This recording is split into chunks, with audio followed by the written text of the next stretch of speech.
See what looks like rain clouds behind me? It's not rain clouds. It's smog and it's smoke from the fires that have been burning up in northwestern Ontario for some time. I wanted to extend my sincere best wishes to all of the families up there that have been trying to work through that, and let's hope we get them under control pretty soon. Welcome back to GP Outdoors. It's the end of excavator week. Wanted to do this episode just to wrap up, share some of my experiences or suggestions or advice. If you're contemplating renting or maybe buying an excavator and you've never used one before, hope you'll stick around. Let's start with the rental itself and the planning. The first thing I think is important to know is you're no longer in control of your project dates or when you want to do that project on your property. I think a couple of years ago and beyond, you could probably say, you know, I could take some time off work, or I've got some time next Wednesday to Friday, and you could call a rental company and get a rental. It's not the case anymore and hasn't been, according to the folks at Sunbelt, for almost 2 full years now. The rental market, I think because of the renovation boom and the building and real estate boom, has gone crazy. And it's very difficult to schedule a rental of an excavator, at least up in this area. So before you start planning dates, start checking into which rental company you want to rent from, and then figure out from them and work with them as to when they will have a unit available to deliver to you. Although you've never used an excavator before, you're kind of generally estimating how many days you might need it for to finish that project.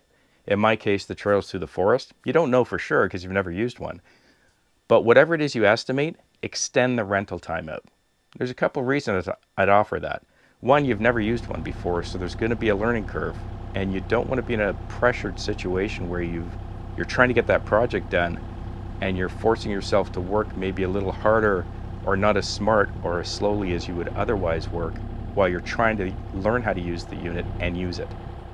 The second thing is that life happens. You can't count on the rain or sunny days. Also, other things come up unexpectedly that may cause you to have to park it for a period of time and not be able to use it on a given day or for a period on a given day. You're going to pay a rate per day. Ask them about their weekly or monthly rates, depending on how big your project is, because you're going to find that if you rent it for 3 or 4 days, you may actually figure out that it's actually cheaper to keep it for a week. You may want to get the insurance on that unit, or what they call a protection plan, because in my case, and most likely in your case, your homeowner's insurance will not cover damage to that unit. It exceeds whatever those maximums are underneath your policy.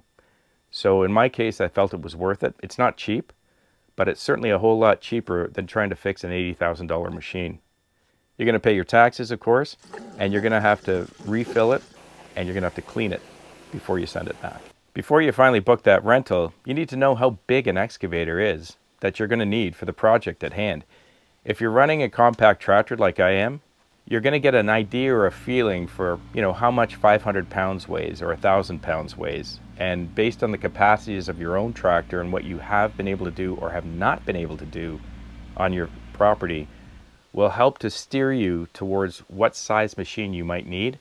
Also, talk to your dealer, your Kubota dealer, talk to the rental company, and take a look at the specs of the various different sizes of machines. As an example, as you know, I got a U35 MINI Excavator. The unit is a 3.5 ton excavator.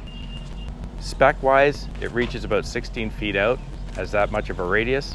It'll dig down about 10 feet, and from the front, I think about 8 feet out, it'll lift about 1,900 pounds.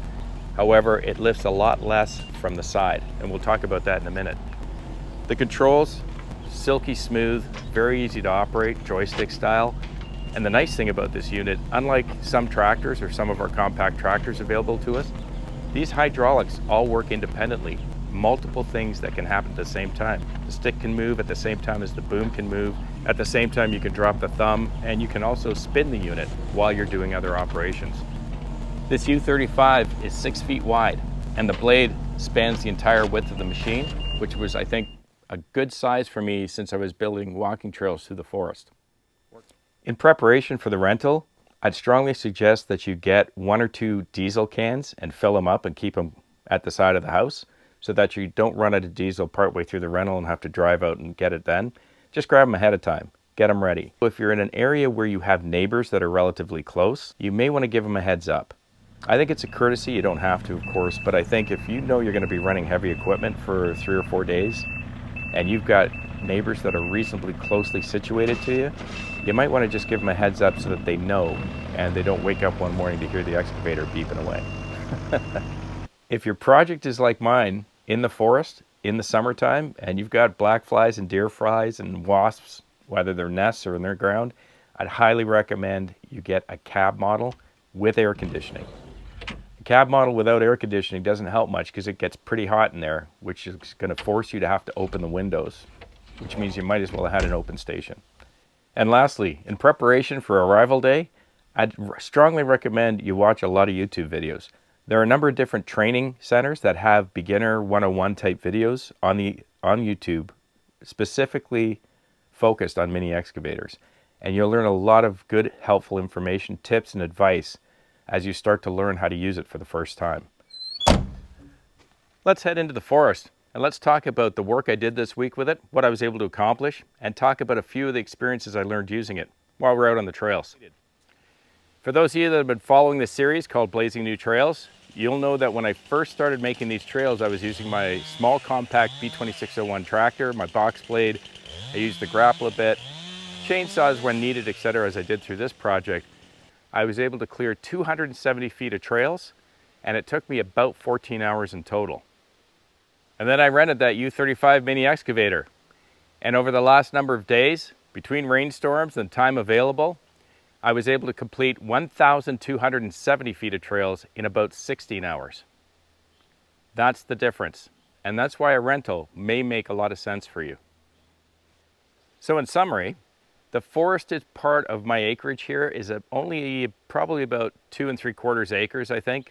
It's certainly a little less than 3 because a lot of my land is cleared, as you know, where the cabin is. So under 3 acres, I've got just under a half a kilometer of trails through here. And I was able to get them about 8 to 10 feet wide generally. A couple of places where I had to thin through a little bit, you know, just outside of the excavator. And that was only because myself personally, I didn't want to take down any live trees that were not absolutely necessary to take down. So let's talk about the project, some of the experiences I learned, and some of the challenges I ran into that I didn't expect.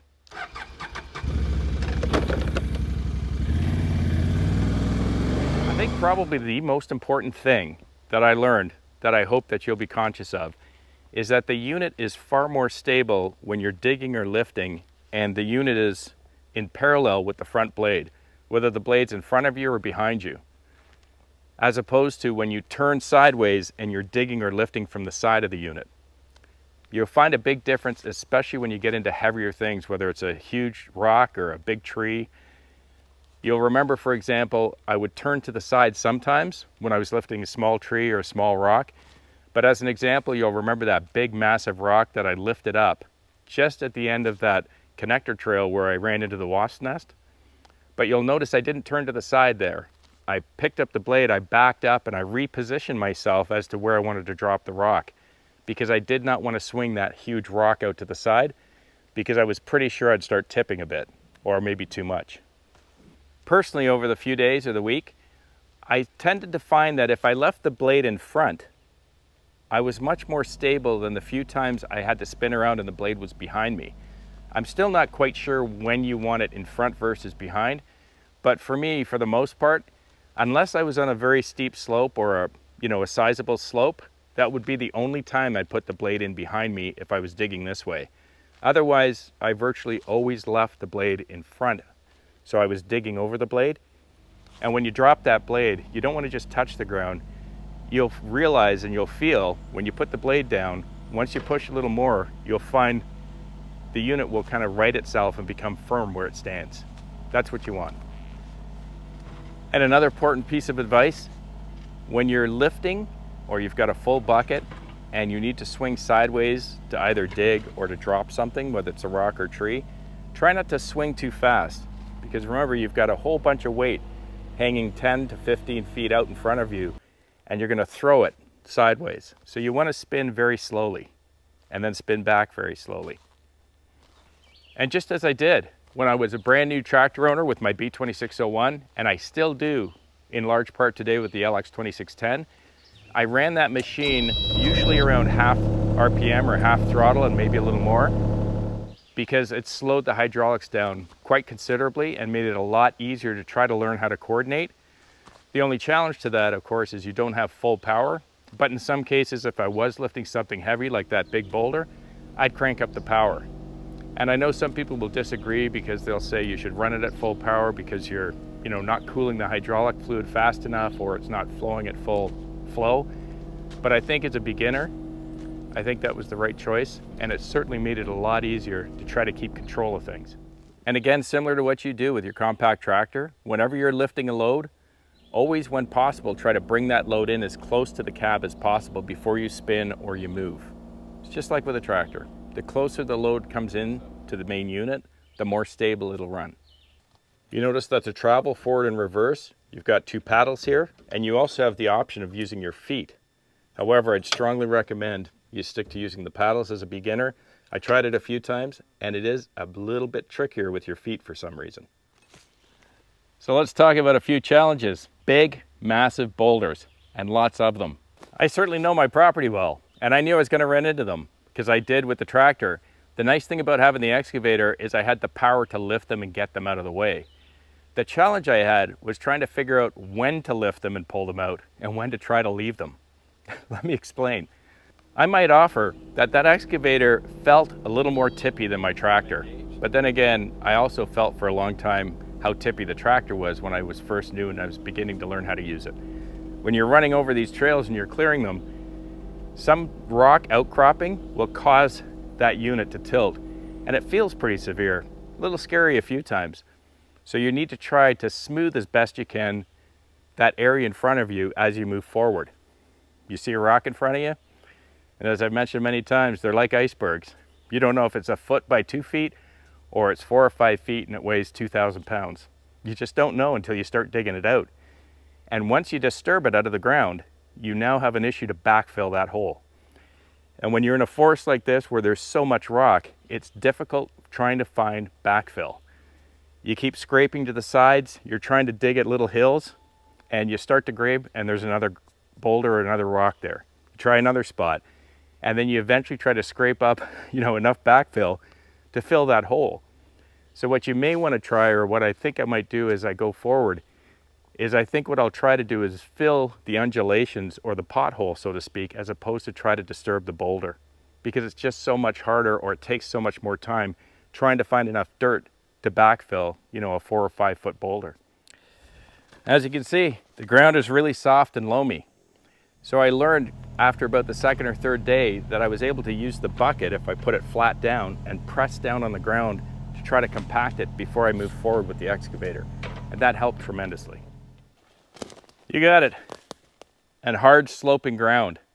No chance, especially as a beginner, am I taking an excavator down this slope. So I had to forfeit or work around these areas of the forest where the slope was just a little bit outside of my skill level. So at the end of the day, it was a lot of fun, and I mean a lot of fun. If you're one of those guys growing up that was looking forward to a Tonka toy at Christmas, you gotta try one of these excavators. They're a powerhouse and so simple and easy to control. Just experience will get you your coordination. I got far more trails done in far less time per foot than I would have ever done using the tractor. Hands down, the rental was worth every dime. 100% worth every dime. I'm pretty happy I've got most all the trails in the areas that I was hoping for. And now I just got to fuel it up, clean out the tracks like I'm required under the rental agreement, and that'll wrap up Excavator Week. Hope you enjoyed it.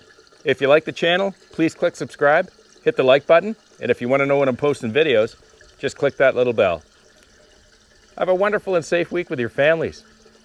Please be kind to one another, and I'll see you right here on GP Outdoors. Cheers.